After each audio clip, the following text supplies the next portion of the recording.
Alan Watts is best known as an interpreter of Zen Buddhism in particular and Indian and Chinese philosophy in general. The author of over 20 major works on the philosophy and psychology of religion, Alan Watts has earned the reputation of being one of the most original and unrutted philosophers of the 20th century.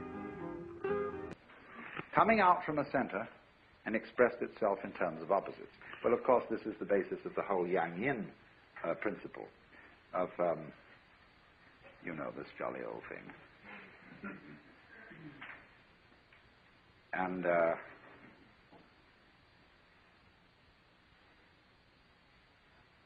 where you've got two interlocked, what are they, fishes, commas?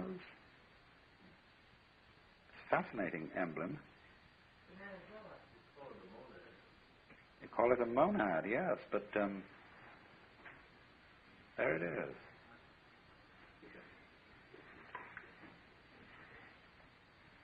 This is a helix, essentially, this grip.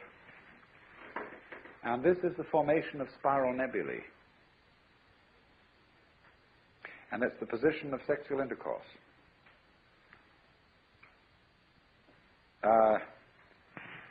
I here, this is my eye, and you here with your eye. I'm trying to get to the middle of you, you're trying to get to the middle of me. And neither one of us exists without the other. This is yang, the white, and yin, the dark. Yang, the word yang originally means, or is associated with, the south side of a mountain, which is sunny. Yin, the north side, which is dark. Yang is the north bank of a river, which gets the sun. Yin is the south bank of a river, which is in the shade. Now, you see, you don't get a mountain with only one side. The mountain, if it's a mountain at all, goes up and down. It's like the wave. You don't get a wave which has a crest with no trough, or a trough with no crest. You can't have half a wave. So, yang and yin are quite different from each other, but just because they are different, they're identical. This is the important idea of the identical difference. The saying goes in both Taoism and Buddhism, difference is identity, identity is difference. The Chinese word for is not quite the same as our word. This word, which is usually used, has rather the meaning of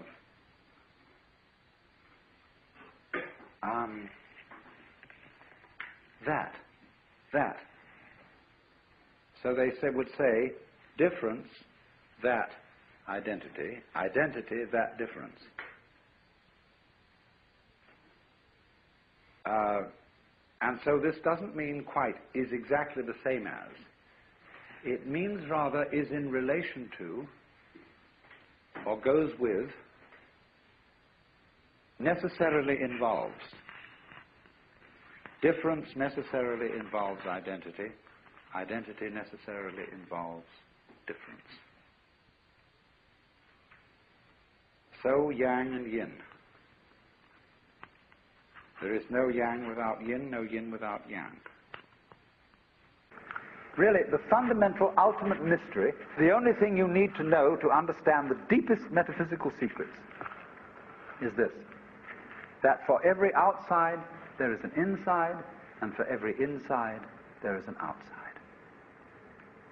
And although they are different, they go together. There is, in other words, a secret conspiracy between all insides and all outsides, and the conspiracy is this, to look as different as possible, and yet underneath to be identical, because you don't find one without the other. Like Tweedledum and Tweedledee agreed to have a battle. Note that, agreed. So there is a secret. What is esoteric, what is profound, and what is deep is what we will call the implicit. What is obvious and on the open is what we will call the explicit. And I and my environment, you and your environment, are explicitly as different could be. But implicitly, you go together. And this is discovered by the scientist when he tries, as the whole art of science is to describe what happens exactly. And when he describes exactly what you do, he finds out that your behavior is not something that can be separated from the behavior of the world around you. He realizes then that you are something that the whole world is doing. Just as when the sea has waves on it, all right, the sea, the ocean is waving. And so each one of us is a waving of the whole cosmos, the entire works, all there is.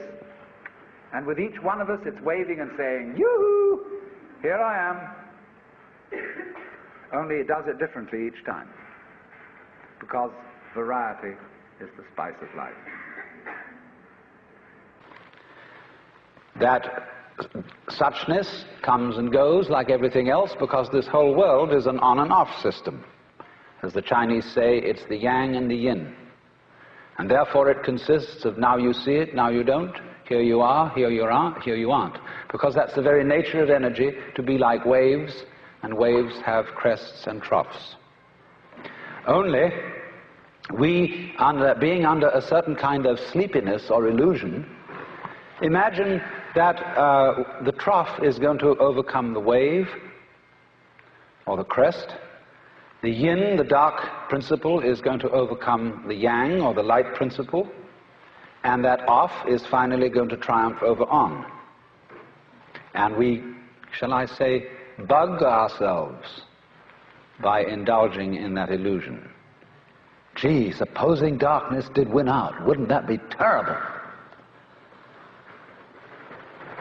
And so we're constantly trembling and thinking that it may, because after all, isn't it odd that anything exists? It's most peculiar. It requires effort, it requires energy, and it would be so much easier for there to have been nothing at all. Therefore we think, well, since the is side of things is so much effort, you always give up after a while and you sink back into death. But death is just the other face of energy, and it's the rest, the not being anything around, that produces something around, just in the same way that you can't have solid without space, or space without solid. When you wake up to this and realize that the more it changes, the more it's the same thing, as the French say, that you are really a playing of this one energy, and there is nothing else but that it is you, but that for you to be always you would be an insufferable bore.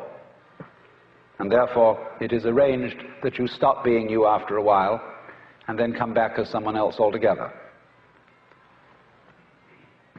And so when you find that out, you become full of energy and delight. As Blake said, energy is eternal delight.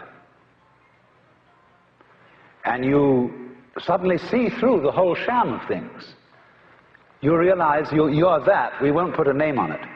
You're that. And you can't be anything else. So you are relieved of fundamental terror. That doesn't mean that you're always going to be a great hero, that you won't jump when you hear it bang, that you won't worry occasionally, that you won't lose your temper. It means, though, that fundamentally, deep, deep down within you, you will be able to be human, not a stone Buddha. You know, in Zen, there is a difference made between a living Buddha and a stone Buddha.